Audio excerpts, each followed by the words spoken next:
Hello everyone, welcome to the channel.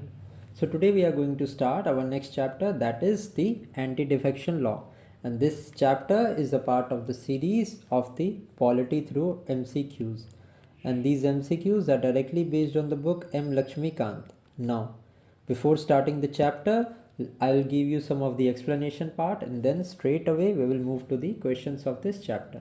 Now, if I talk about the anti-defection law, so the provisions regarding the anti-defection law were not present in the original constitution. They were added at a later stage by the 52nd Amendment Act of the Constitution in the year 1985. So this Amendment Act is also important, and with this act, the year of the implementation is also important. The year of this Amendment Act is also important, that is the year 1985. Now, if I talk about the act, the 52nd Amendment Act of the Constitution, it added the 10th schedule to the Constitution. This 10th schedule contained the provision regarding disqualifications and all. Okay. Now, let us talk about the 10 schedules and the provisions that are contained in this. Now, if I talk about the disqualifications under the 10th schedule, let us see the disqualification first regarding the members of the political parties. Okay, members of political parties. So some of the provisions that are relating to the members of the political parties are, now a member of a house who belongs to any political party, he becomes disqualified for being a member of the house on the following grounds. So the first ground is if he voluntarily gives his membership of such political party. The second provision is if he abstains from voting. Okay, if he abstains from voting in any of the houses in contradiction with any direction that is issued to him by his political party without the prior permission for the party. Okay, अगर किसी party ने instruction दिया है अपने member को कि आपको voting के लिए आना है और वो मेंबर वोटिंग के लिए नहीं आता है, then also he can be disqualified.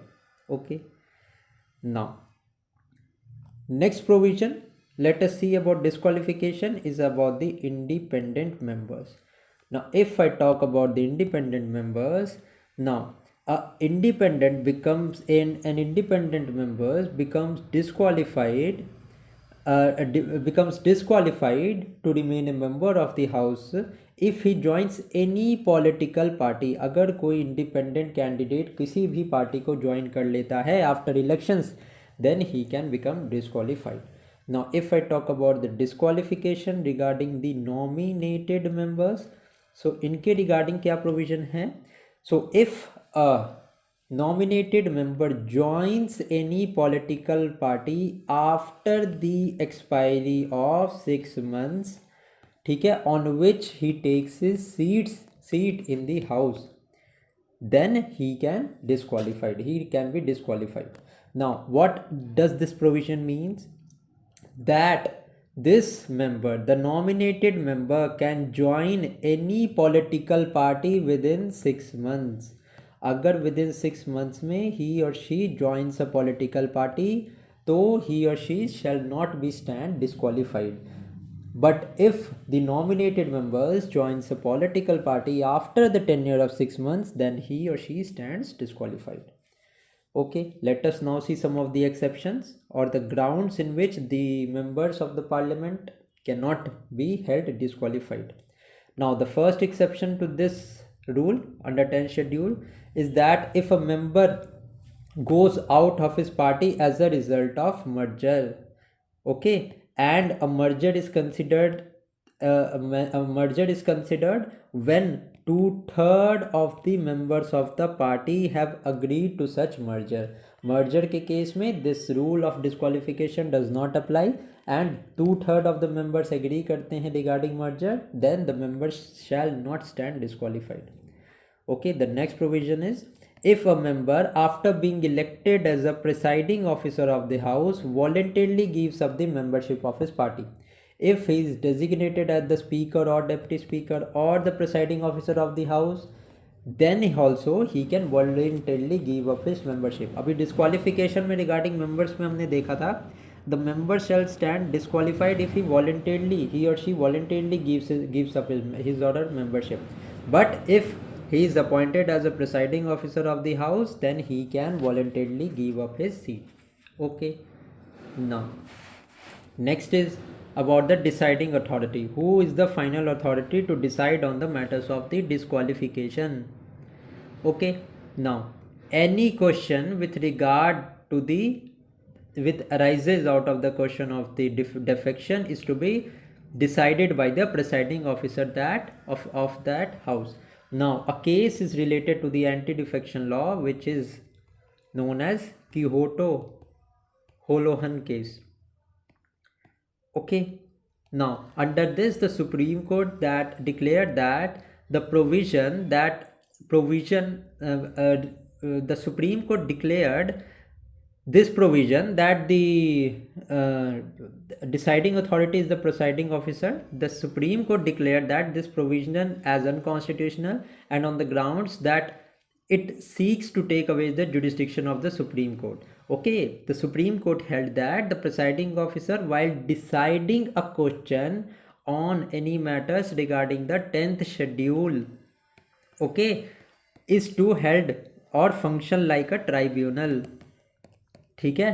पहले क्या था, when it was a provision that the presiding officer is to decide on the matters of the disqualification, then a provision was made that no question can be done on the decision of the presiding officer. It means that judiciary does not play any role in regarding the disqualification, matters of the disqualification.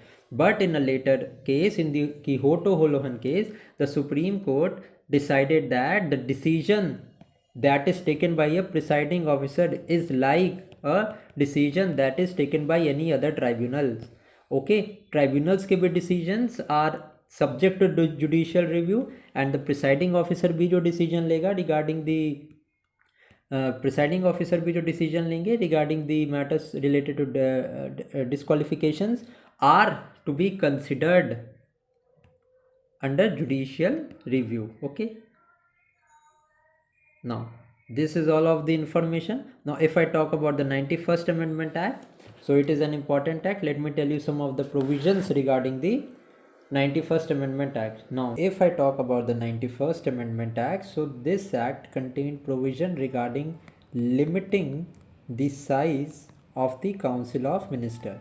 Now, if I talk about the provisions, then some of the provisions are, so the first provision is the total number of ministers,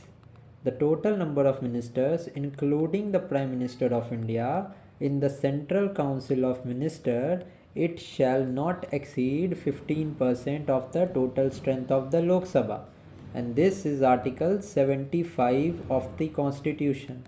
Now, if I talk about the second provision is that a member of either house of the parliament belonging to any political party who is disqualified on the grounds of defection shall also be disqualified to be appointed as a minister. Okay, this is the second provision, and this provision is also contained in Article 75 of the Constitution.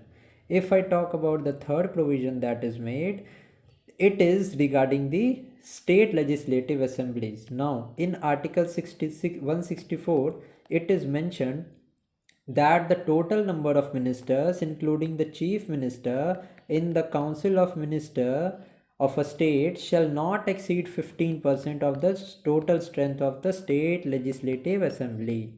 Okay. Now, next, the fourth provision made under Article 164 is that a member of either house of the state legislature belonging to any of the political party, if he is disqualified on the ground of defection, so he shall also be disqualified to be appointed as a minister. Okay. Now, these are some of the provisions that are made under the 91st Constitutional Amendment Act. So one more provision, if I would like to tell you, is that a provision was made earlier in the 10th schedule that the exemption for disqualification in the case of split by 1/3 of the membership of the legislature has been deleted. So this provision was later deleted. So these were some of the provisions that were made by the 91st Amendment Act. Let's now straight away move to the question and let us solve the questions of this chapter. The first statement is, disqualification on the ground of defection for a member of parliament will not apply. So this question is about the exception to the rule of disqualification that is mentioned under Schedule 10 of the Constitution, which was inserted by the 52nd Amendment Act of the Constitution in the year 1985. Okay, so if he goes out of his party as a result of merger of the party with another party, yes, this is absolutely the correct statement here, that the rule of defection would not apply in the case of merger. Okay, let us see the other option as well. If he has voluntarily given up his membership of a political party, yes, so in this case the member is going to be disqualified straight away. Now the next case is, if he abstains from voting in the house contrary to the direction of the political party, yes, this is also a ground for defection and disqualification. And if a nominated member joins a party after 6 months, yes, it is also a point of disqualification. The nominated member would not be disqualified if he joins a political party before 6 months. Okay, so A is correct answer to this question. Let us now move to the second question. Which one of the following amendment to the Constitution of India sought to curb the political defection? Now the question is a pretty simple one. It is the 52nd Amendment Act of the year 1985 that has added Schedule 10 to the Constitution regarding the defection. Now if I talk about the 42nd Amendment Act, so it was introduced in the year 1976 and it is also known as the mini constitution. So this you need to know. Okay, so B is the correct answer to this question.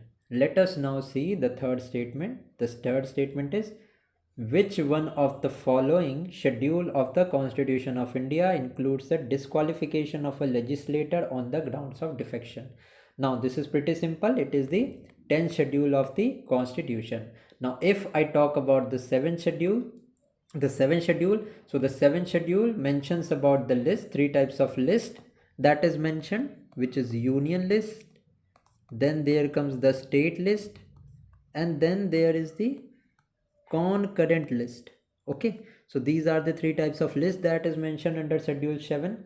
If I talk about Schedule 8, 22 languages, official languages are mentioned in the 8th schedule, and this chapter of official languages I have already taught you. You can go to the playlist section of this channel and you can find there chapter wise MCQ series. तो वहाँ पे आपको ये chapter मिल जाएगा official languages का, in which I have already mentioned the 8 schedules वाली languages. Okay, now if I talk about the 9th schedule, the 9th schedule is related to the Panchayati Raj system. Okay, the 9th schedule is related to the Panchayati Raj. Now I have told you about every options here. Oh no, sorry. Part 9 of the Constitution is related to panchayats. Part 9A is related to municipalities. Part 9B is related to cooperatives. Okay, this is scheduled. So Schedule 9 talks about the laws of the center government, the laws of the state government that are not challenged in court. Necessarily talks about the First Amendment Act. This schedule was added by the First Amendment Act of the year 1951. Okay, so 3 का answer particularly D होगा, and I have also explained you the other options as well. Let us now move to the next question. Now what is the subject of the 91st Constitutional Amendment Act of 2003? So the subject of the 91st Constitutional Amendment Act is right to information. No. Limiting the size of the Council of Minister. Yes, this is absolutely true. What is the appropriate size of the Council of Minister? So the size of Council of Minister, including the Prime Minister, should not exceed the 15% of the members of the Lok Sabha, and it is including the Prime Minister, and this is mentioned under Article 75 of the Constitution. Also, the 91st Constitutional Amendment Act amended Article 164 of the states. It is related to state in which the size of the Council of Ministers in the states, including the Chief Minister, shall not be above 15% of the number of people that are there in number of members that are there in the state legislative assembly. So this is necessarily related to limiting the size of the Council of Ministers. Let us now see the next question, that is, which of the following decide the question of disqualification of a member of parliament arising on the grounds of defection? So as if the defection is concerned, it is the presiding officer of the house that decides on the matter related to the disqualification of the member of parliament. Now, in addition to this, when the amendment was made by this provision was made by the 52nd Amendment Act, there was a provision that the decision that was taken by presiding officer was not subject to judicial review. But the Supreme Court, in the case of Quixote Holohan case, the Supreme Court declared that the decision that is taken by the presiding officer of the house is similar to that of a decision that is taken by tribunal. It means that the decision either taken by presiding officer or by the tribunal, both of them are subject to judicial review. Okay? Now let us see the next question here. The anti-defection law is intended to strengthen the fabric of Indian parliamentary democracy. Absolutely, this is a type of generic statement. So this is absolutely true. Next is the anti-defection law was enacted during the prime ministership of P.V. Narasimha Rao. So Narasimha Rao was there in the year 1991, not around this year 1985. Okay, so the second statement is absolutely incorrect. The first one is true. So only one is the correct answer to this question. Let us now see the next statement. The provision of the 10th schedule pertaining to exemption for disqualification in case of split by 1/3 of members of the legislature party has been deleted by the 91st Amendment. So this is absolutely correct. I have already mentioned ये provision earlier दिया गया था 91st Amendment में, but split of 1/3 member, this was later excluded. Now, Dinesh Goswami Committee, the Law Commission of India and the Constitutional Review Commission recommended omission of the provision of the 10th schedule pertaining to the exemption from disqualification in case of splits. Okay, so this provision is absolutely true, that is given in committees का नाम याद रखना, Dinesh Goswami Committee, that is related to the provisions of the 10th schedule. ये यहाँ पे important point है. ठीक है, सो करेक्ट आंसर इसका क्या हो जाएगा कि both the statement are individually true and statement 2 is the correct explanation of statement A. That is Y 7 का A is absolutely correct answer to this question. So with this we are done with the chapter of anti defection. I hope कि आपको ये chapter समझ में आया होगा, and if समझ में आया है, do give this video a like, you can share this video and you can comment down your thoughts below. ठीक है, you can also make your suggestions in the comment section. Thank you for watching.